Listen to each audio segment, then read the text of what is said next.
sexy guys do. Explore what's soul in their minds. Yeah, about a thing or two, about a thing or two, about a thing or two. Mansplaining is deciding you're gonna search for the truth. Mansplain me, baby. Mansplain. There can be no taking back but be uncool. Welcome to Mansplaining, a podcast about the interesting things you can discover if you just take the time to learn. My name is Joe. I'm your host for this week, and as always, I'm joined by my college friend Mark. Together, we'll explore what's on our minds and hopefully figure out a thing or two about a thing or two. Mark, a friend of mine who you don't know, just returned from California. He lives in New Jersey. He took a trip out to California to visit some relatives, and he was near Los Angeles on this particular trip. And he reported to me that he and his wife drove from San Francisco to LA, not on the coast route, but on the main inland highway. And he said that it was just awful, the drive. It was hot as hell. The air quality was terrible. He could barely see the mountains from the valley that he was driving in. And he concluded by saying, I don't know how anybody could live there. And that was notable to me because he's talking about California, you know, the magnet for internal American migration for decades. So I thought that anecdote was a perfect preface for our topic today, which is climate migration. And I will point out that climate migration to California is driven to communities that are right on the coast, and coastal communities will play into today's conversation. Yes, I imagine they will. So just to tee this up, I asked you two questions at the end of our last episode. One is whether the southern part of our country will be rendered uninhabitable by climate change. And then I asked if there's any evidence of a reverse migration starting to happen where people flee the uninhabitable south for the north instead of doing the opposite, which has been the pattern for the last God knows how long. So I'm interested in hearing what your research indicates on these questions. Well, as always, thank you for the question. And this is a question that we've touched on before, back in episode number 74, where we talked about the subject of climate change and how that would affect the inhabitability of parts of the United States. And the conclusion that I reached back then is that while rising sea levels might have short-term impacts on coastal cities like Miami and maybe Los Angeles, it's unlikely that any portion of the U.S. would become completely uninhabitable within our lifetimes. And there are scientists who might speculate about how when those regions would become uninhabitable, but the thing with climate change is the farther you push out your forecast, the more uncertainty there is. So rather than come up with a number that's probably meaningless and would be contradicted by further research, I kept the scope of my investigation largely within the same time frame. Okay. So I'm not looking forward hundreds of years, but just looking forward within the foreseeable future. Right. So for the first of your two questions, the answer is still no for the foreseeable future if we really lean into the term uninhabitable.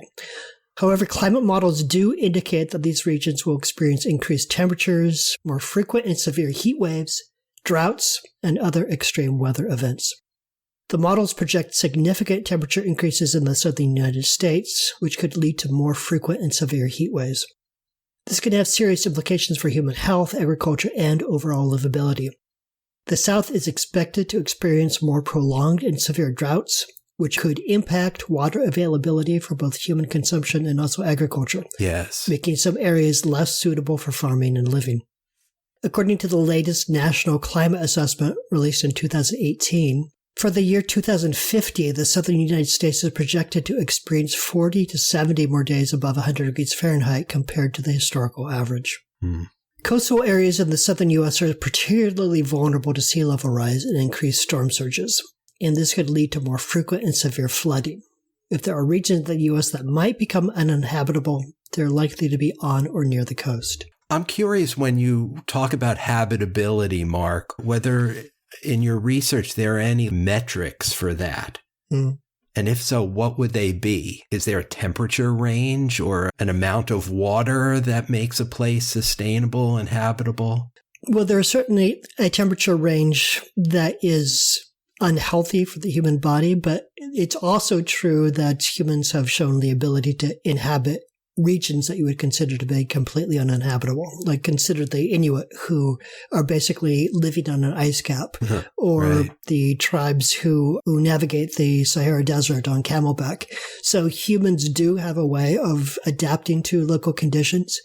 Beyond a certain point, the human body does tend to break down, but within the climate change models, we're not reaching the point where the weather will actually kill you if you have access to shelter and to things like air conditioning. Right. So that's really the mitigating factor there. Okay. So the coming climate effects are going to be bad, but like we said, humans are adaptable. Miami, for instance, is investing $400 million in flood mitigation projects, including raising roads and installing pump stations to combat sea level rise. Other cities and regions could similarly try to adapt to changing conditions and climate challenges. So while the answer to the question of will they be forced to move north is likely no, there remains the question, will they be more likely to do so? As you noted in your question, for decades that migration has mostly been from more populous states in the north and west to less populous ones in the south and southeast. States like Illinois and California consistently lose inhabitants to other states, while South Carolina, Arizona, Tennessee, North Carolina, and Florida are the most common destinations. And, as you noted, this poses an interesting long-term political question, since it's generally blue states that are losing residents, while red states are gaining them. If the political orientation of those southern states remains the same even as their population rises, rising population measured in the census will mean more seats for those states in Congress, and that could mean that conservatives will have the opportunity to enact their legislative agenda on the federal level. And that's pretty much your nightmare scenario, right? It sure is. And with the irony that part of their agenda would be to eliminate all trace of climate change mitigation, which is just going to make their own inferno down there even worse. Yeah, entirely possible. I will point out that it's also possible that some of those red states would become purple or even flip blue if enough progressives move there. Yes. But that takes us too far afield from climate change, so I'm going to bracket that particular question, and maybe we can take it up in a future episode. Right. As for internal U.S. migration, it's accelerating over time, and over time people are also moving farther and farther. Between 2021 and 2022, the number of people moving between states rose from nearly 7.9 million to approximately 8.2 million. And generally speaking, the primary driver of this migration has been the cost of living. States that offer lower taxes and lower housing costs are a potent lure for migrants from other states, particularly as changes to the U.S. workforce coming out of the pandemic have allowed more people to work remotely rather than congregating in big cities where all the jobs used to be. The fact that these states also have a warmer climate comes into play with Americans who are looking for a better quality of life. Right. Yeah, I mean, this is a really important point you're making here, I think, because migration decisions prior to the age of climate change were driven by economic issues. So one of the questions about climate migration is whether it too would be driven by economic issues, equal to or even more than the weather issues. Right. Now, state-to-state migration was a consistent trend accelerated over time, but then came climate change. In 2023, the world saw its warmest year on record, and in the U.S., temperatures soared. Phoenix recorded an average temperature of 102.8 degrees Fahrenheit in the month of July, making it the hottest month on record for any major U.S. city. Death Valley in California reached 128 degrees, and Texas cities like Del Rio and Rio Grande hit 113 degrees. At these temperatures, the heat isn't just uncomfortable, it can be dangerous. It increases the risk of heat stroke and dehydration, Right. and it can make everyday activities challenging. And it's not just heat. In 2023, the U.S. experienced an unprecedented number of severe weather events, including storms, floods, hurricanes, tornadoes, wildfires, and droughts. Climate models from the National Centers for Environmental Information predict that there's a 1 in 3 chance that 2024 will be even warmer than 2023, with a 99% chance that this year is going to rank among the top 5 warmest years on record. This trend suggests that parts of the southern U.S. could become increasingly difficult to live in. Increased temperatures and prolonged droughts in the south could lead to secondary effects, such as higher food prices and economic instability in those regions. But that hasn't shown up in migration patterns yet. The overall trend of migration is still in the direction of warm southern states. Media have, however, started to document some stories of people moving north to escape extreme weather, such as families threatened by wildfires in California or extreme heat in Arizona moving to more temperate regions like New England or the upper Midwest. And states like Vermont and New Hampshire are recently experiencing population growth and higher real estate demand. I've also heard that the Great Lakes region may become a main receiver of climate migrants because it has a huge freshwater reservoir. Right. Yeah. And it also has the infrastructure to support increased population. Right. And last year, my wife and I were considering which parts of the country we'd be interested in moving to. And in my search, Albuquerque was suggested to me. And then I thought about it and I thought, seems possible that they're going to run out of water. So let's cross Albuquerque off the list. Yes. So people like me are making similar decisions.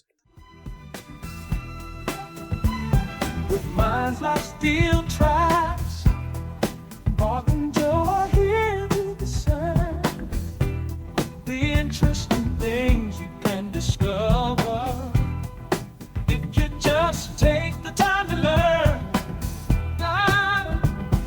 And it's a calling and they do it for you. Explain me, baby. Explain. It's appalling that you don't do it too. Now, this would not be the first time that Americans saw climate-related migration.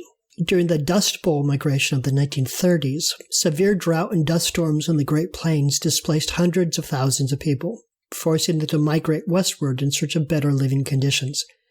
People left their homes in Oklahoma, Texas, and other affected regions to move to California and other states with more favorable conditions. This is one of the largest internal migrations in U.S. history and was driven primarily by environmental factors. Just like the Dust Bowl migrants, today's climate migrants are driven by the desire to find safer and more sustainable living environments. While the specifics differ, Dust Bowl migrants were fleeing agricultural collapse and dust storms, whereas today's migrants are often escaping extreme heat, the threat of wildfires, and hurricanes.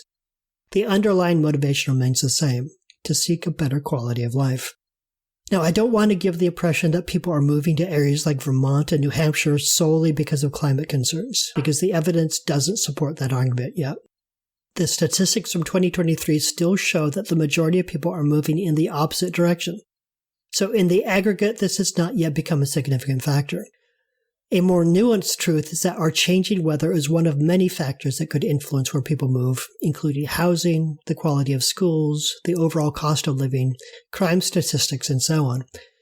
However, as climate impacts from global warming become more severe, it does seem inevitable that we will see more people moving away from warmer states and into cooler regions that would be less vulnerable to heat waves, severe weather patterns, and flooding. And it seems to be kind of like a twist on Maslow's hierarchy of needs.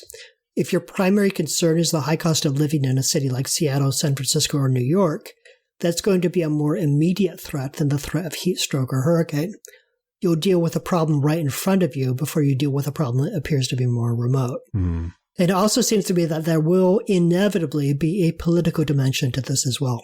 Climate change skeptics might be even more likely to move to southern states just to stick to the man and signal their disdain for the scientists who are telling them that catastrophic weather events will become more likely over time. Meanwhile, those who heed those warnings will be more inclined to move north. I'd say we're already sufficiently polarized in this country. We don't really need another reason to sort ourselves into blue states and red states. But it seems to me that maybe climate change will turn out to be just one more reason to do so. What do you think about that? I think that's really interesting, and I hadn't considered that, but may very well come true. One of the things I thought you might bring up, Mark, is the idea of big business as a canary in the coal mine for climate change. And I'm thinking of stories I've read in the paper about a lot of venture capitalists selling property down south and investing up north so they can get ahead of the curve when the migration happens. And also things like insurers who will no longer issue flood insurance policies for places that keep getting flooded over and over again, right, or wildfires or hurricanes, whatever the case may be. And it seems to me that those actions by big money, big business are kind of a canary in the coal mine, indicating that this is really happening, because you don't put the big money down on something until you're pretty sure it's going to happen. Yeah, I mean, you could be right. There's certainly a speculative dimension there. Like they're investing in an area, like those hedge funds are investing in an asset which they expect to rise over time. And I personally would say that it's a smart money bet. I do think, though, that is largely speculative at this point, because statistics are saying that people want to move south.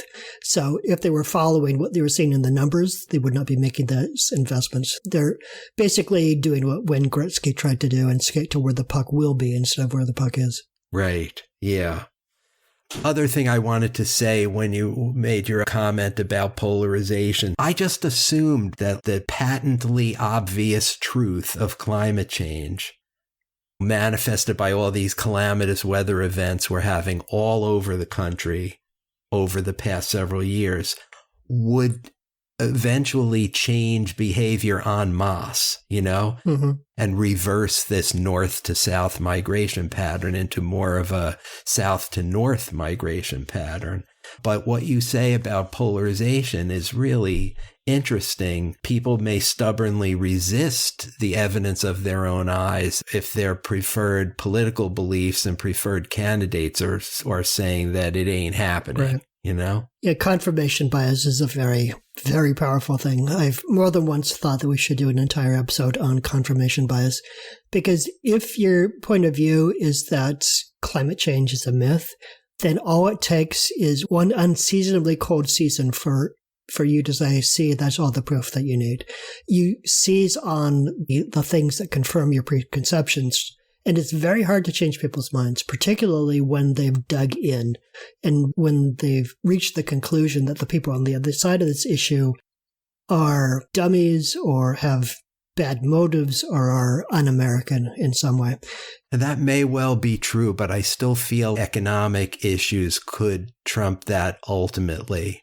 If you can't get an insurance policy on your house, right, on the waterfront in North Carolina, because it's been flooded out many times and everybody else is deserted, that might influence your behavior. Right. You alluded to the drought in the Colorado River Basin, because New Mexico may not have water, and Arizona and all those states in the west and southwest, because of the shrinking of the Colorado River Basin. And then their wheat and corn yields are down and going further down in the Great Plains. There's dramatic flooding on the coastlines. I heard somewhere there might be 13 million people displaced this century just by the flooding on the coastlines as sea level rises in the southeast and even in the northeast. It just seems to me like there will come a time where you're that farmer, your corn yield is down 50%, you can't get insurance, and jobs are disappearing and people are moving, and you feel like you need to go too. And I think that may be more important than your politics at that point, Yeah, it's possible. Yeah. And so the last thing I want to say, and this is probably my confirmation bias at work here, is that I just wanted to point out the potential irony here about conservatives who love to complain about immigrant hordes invading our country and taking jobs away from the native population. If these people who live in Sunbelt states that may become uninhabitable and force them to flee north to blue states where they become the hordes threatening the way of life up north for the native population, there would be a rich irony if that ends up happening later in this century. Yeah. Though it would be a total shit show for everybody. Yes, an irony that I am sure will be not recognized or acknowledged by the political leaders of that movement. But yes, hopefully we will not see something in our lifetime that's of the same scale as the Dust Bowl, but it's entirely possible. And it would involve an enormous amount of human suffering, with probably enormous economic, political, and social repercussions. Yeah, and it may turn out to be a kind of a slow motion Dust Bowl as it gradually dawns on more and more people that where they've chosen to live is not beneficial to their family long term. Right. Well, this was kind of a mini episode, but it was good to check in on this and expand the conversation a little bit. Yeah, I agree. And thank you for the answer.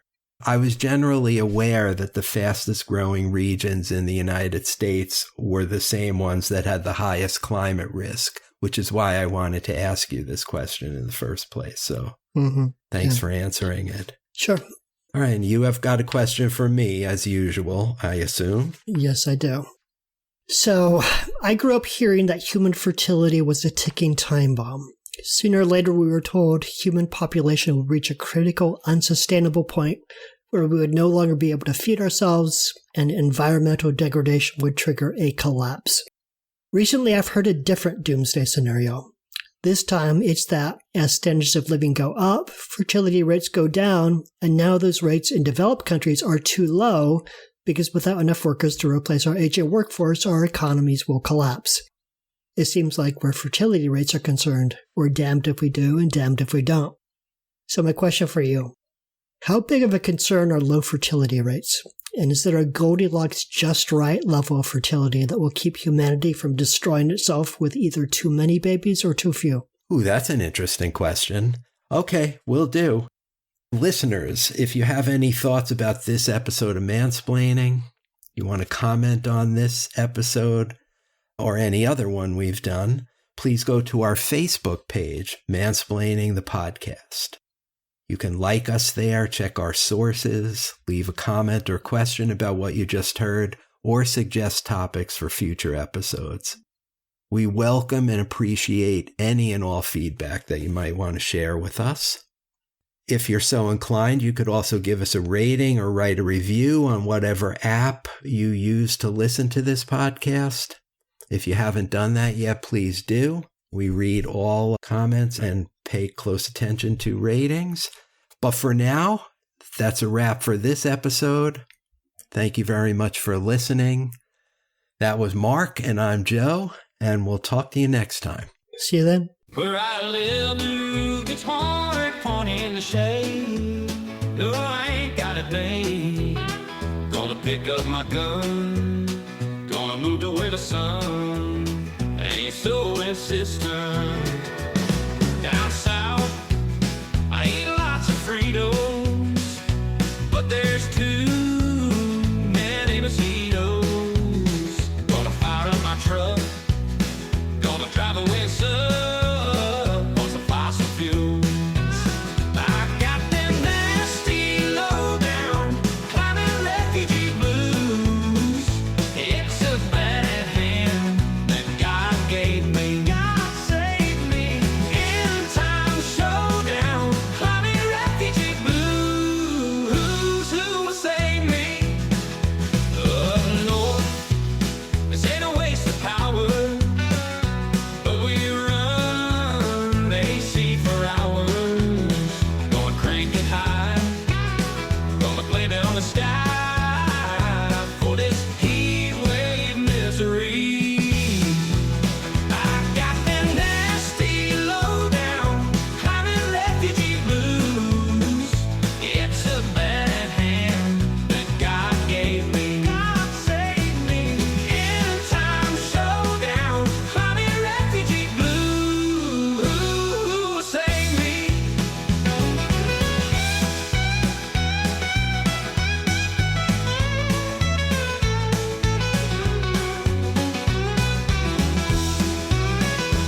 Up north, this ain't a waste of power, but we run AC for hours. Gonna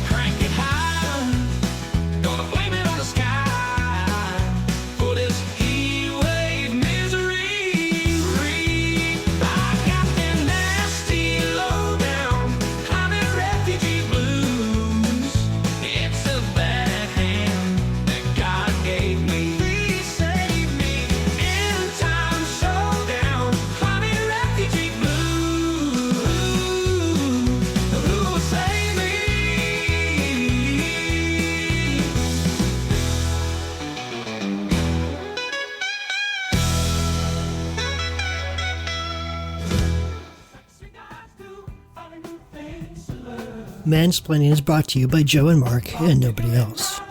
Music composed and performed by the Mansplaining House Band.